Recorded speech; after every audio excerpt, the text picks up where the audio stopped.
Diqqat, pensiya oluvchi fuqarolarga tezkor xabar. 2027-yildan boshlab pensiya va g'aznachilik bo'limlari tugatiladi. Barcha tezda xabardor bo'lsin. Assalomu alaykum hurmatli tomoshabinlar, kanalimizga xush kelibsiz. Ushbu ma'lumotdan to'liqroq xabardor bo'lish uchun video ostidagi like tugmachasini bosib kanalimizga obuna bo'ling. Siz bu orqali bizni kichik mehnatimizni qadrlagan bo'lasiz. Barchangizga kattakon rahmat.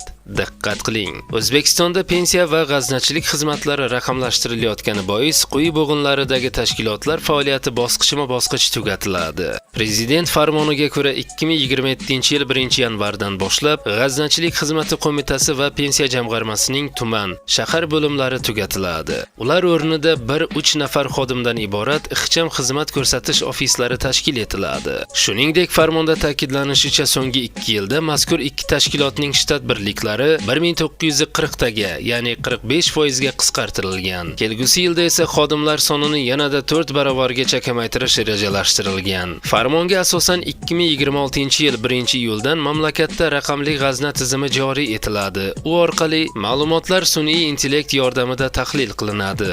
Qisqa va uzoq muddatli prognozlar ishlab chiqiladi. Inson omilining ta'siri kamaytiradi. Shuningdek, chet el valyutasidagi operatsiyalar SWIFT tizimiga ulangan holda amalga oshiriladi.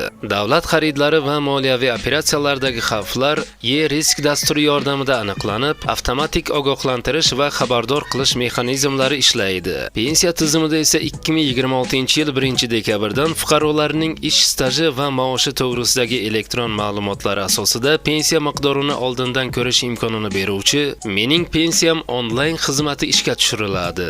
Barcha pensiya xizmatlari proaktiv, elektron va interaktiv shaklga o'tkaziladi. Fuqarolarning ish staji va ish haqqi haqidagi elektron ma'lumotlarga asoslangan pensiya miqdorini dastlabki hisoblash imkonini beruvchi Mening pensiyam onlayn xizmati joriy etiladi.